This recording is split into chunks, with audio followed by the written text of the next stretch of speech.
Hello बच्चों, स्वागत है आप लोगों का केमिस्ट्री वाला यूट्यूब चैनल पर। तो आज हम लोग क्लास टेंथ में साइंस पार्ट फिजिक्स का टॉपिक देखेंगे। उत्तल दर्पण द्वारा प्रतिबिंब का बनना। हम लोगों ने इसके पहले वाले वीडियो में अवतल दर्पण द्वारा प्रतिबिंब का बनना सीखा था। तो इस वाले वीडियो में हम लोग पढ़ने वाले हैं उत्तल दर्पण द्वारा प्रतिबिंब का बनना, और इससे रिलेटेड जो इस टॉपिक से जो बोर्ड पेपर में प्रश्न पूछे जाते हैं, ऑब्जेक्टिव प्रश्न ज़्यादातर से पूछे जाते हैं, तो वो हम लोग 4-5 क्वेश्चन भी हम लोग करने वाले हैं। तो वीडियो के लास्ट तक बने रहिए आप लोग। तो शुरू करते हैं आज का टॉपिक, उत्तल दर्पण द्वारा प्रतिबिंब का बनना। उत्तल दर्पण द्वारा बने प्रतिबिंब का अध्ययन वस्तु की केवल दो स्थितियों में के लिए किया जा सकता है। मतलब कि जो वस्तु है उसको केवल दो स्थितियों में रखकर ही उत्तल दर्पण द्वारा प्रतिबिंब का अध्ययन किया जा सकता है। तो चलिए देखते हैं क्रमशः। पहली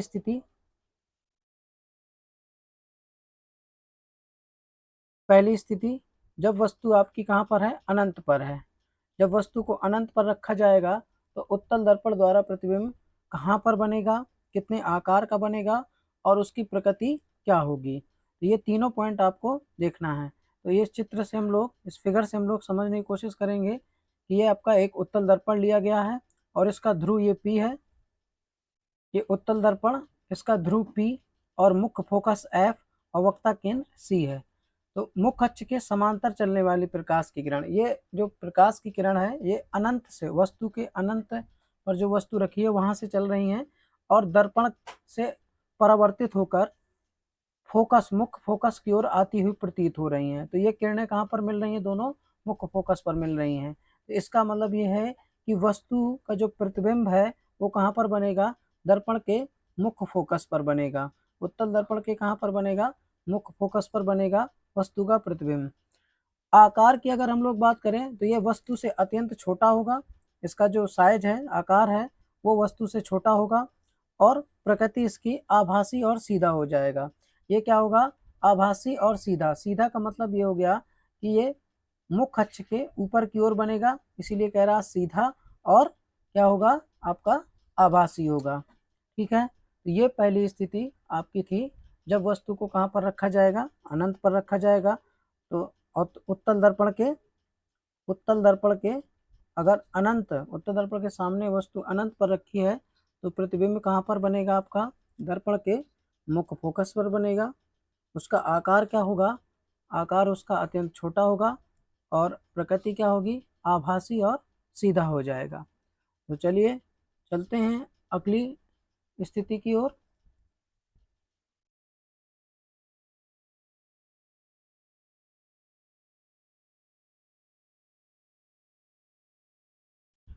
स्थिति सेकेंड, दूसरी स्थिति, जब वस्तु अनंत तथा दर्पण के ध्रुव के बीच में स्थित हो, जैसा कि ये चित्र में दिखाया गया है।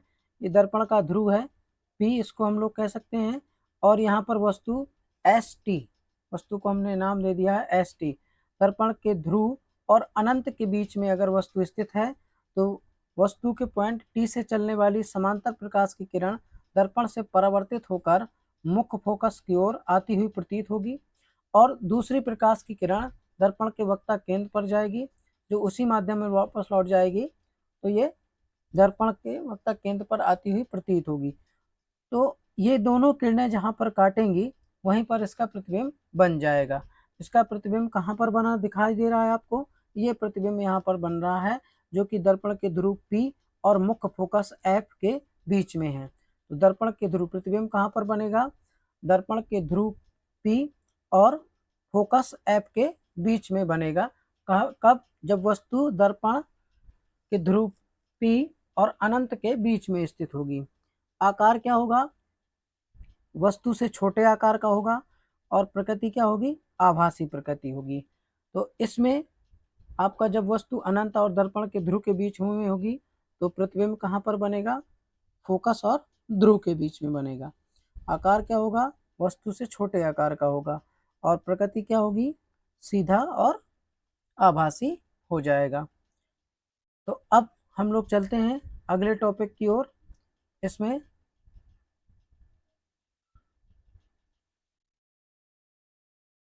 नोट देख लेते हैं, ये इंपॉर्टेंट बात। उत्तल दर्पण में वस्तु की प्रत्येक स्थिति के लिए दो स्थिति हैं। पहली, जब वस्तु अनंत पर हो, और दूसरी, जब वस्तु दर्पण के ध्रुव और अनंत के बीच हो। तो प्रत्येक स्थिति के लिए प्रतिबिंब दर्पण के पीछे बनता है तथा सदैव आभासी और सीधा बनता है। दर्पण के पीछे बनता है और सदैव आभासी और सीधा, और वस्तु से छोटा बनता है। ये दो बातें आपको याद रखना है। दर्पण, उत्तल दर्पण के लिए, उत्तल दर्पण के लिए आप क्या याद रखोगे? वस्तु का जो प्रतिबिंब की प्रकृति है वो क्या है? आभासी रहेगी, जो है वर्चुअल जिसको हम लोग कहेंगे, आभासी रहेगी और सीधा बनेगा। सीधा का मतलब ये है कि मुख्य फोकस से ऊपर की ओर, ये आपका मुख्य फोकस है, मुख्य फोकस से ऊपर की ओर बनेगा और वस्तु से छोटे आकार का बनेगा। दूसरी इंपॉर्टेंट बात ये कि वस्तु से छोटे आकार का बनेगा, वस्तु से छोटे आकार का, छोटा होगा। ठीक है, तो ये ध्यान रखना है। अब हम लोग चलते हैं अगले टॉपिक की ओर।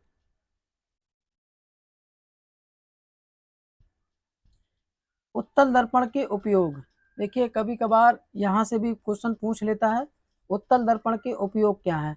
तो सबसे पहले उत्तल दर्पण का जो नॉर्मली उपयोग है, जो आप लोग साधन जितने भी देखते हैं, वाहन वगैरह, मोटरसाइकिल, स्कूटर, बस इत्यादि में जो साइड शीशे लगे रहते हैं, वो उत्तल दर्पण के ही होते हैं।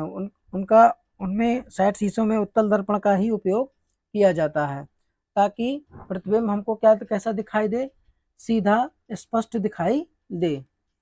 और दूसरा, उत्तल दर्पण का उपयोग जो आप लोगों ने देखा होगा, रोड लाइट, गली में जो खंभों वगैरह में वो ट्यूबलाइट वगैरह लगी रहती हैं, उसमें परावर्तक पृष्ठ के रूप में उत्तल दर्पण का ही उपयोग किया जाता है, ताकि प्रकाश की किरण परिवर्तित होकर वो मैक्सिमम क्षेत्रफल में या मैक्सिमम एरिया में ज़्यादा से ज़्यादा क्या हो सके, प्रकाश की किरणें फैल सकें। ठीक है, तो ये दो उत्तल दर्पण के उपयोग हैं।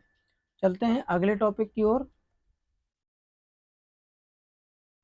चलिए, इसी टॉपिक से रिलेटेड हम लोग अब क्वेश्चन देख लेते हैं। आपके क्वेश्चन आ गए, तो सामने आपकी स्क्रीन पर क्वेश्चन नंबर 1।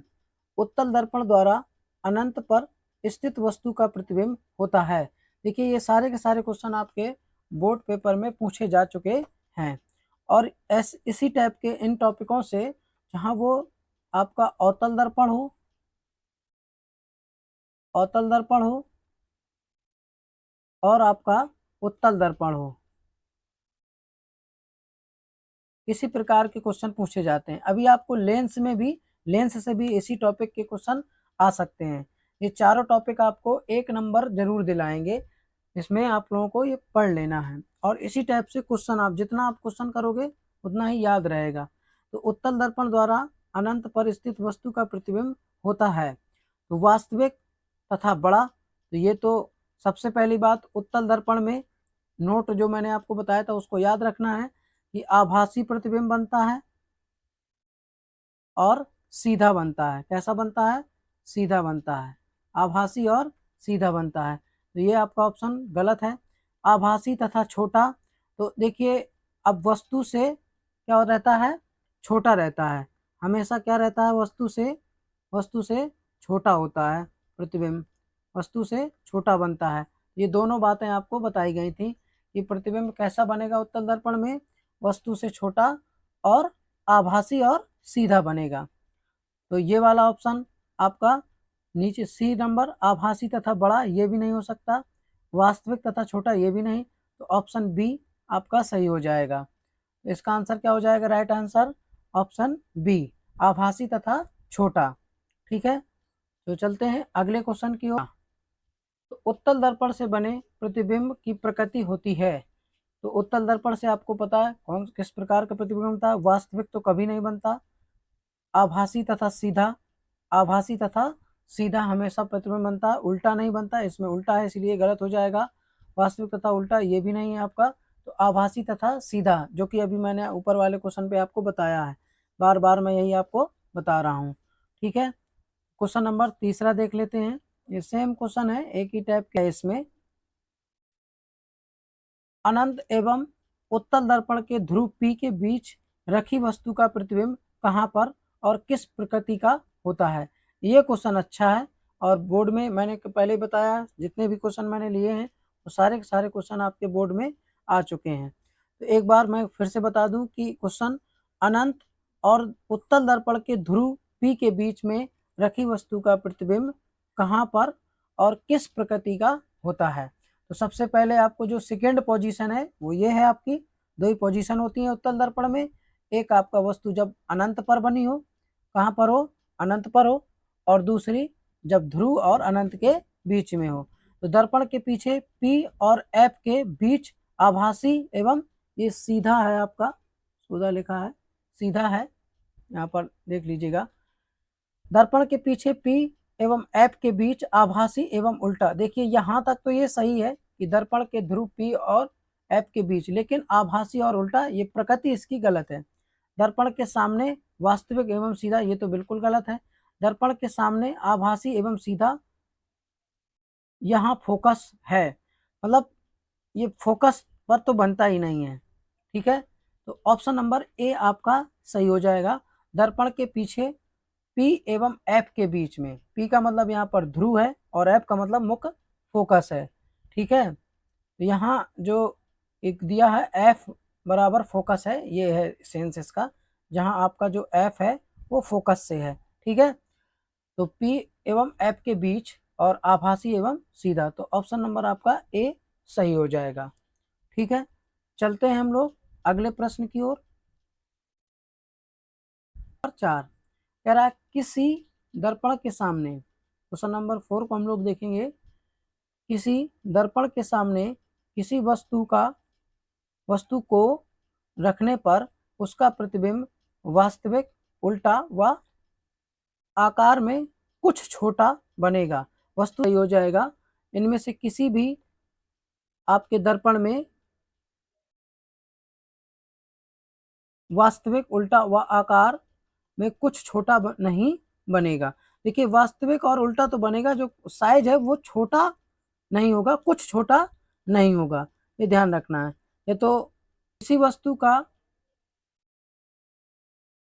वस्तु है यहाँ पर, किसी वस्तु का वस्तु से बड़ा आभासी प्रतिबिंब बन सकता है।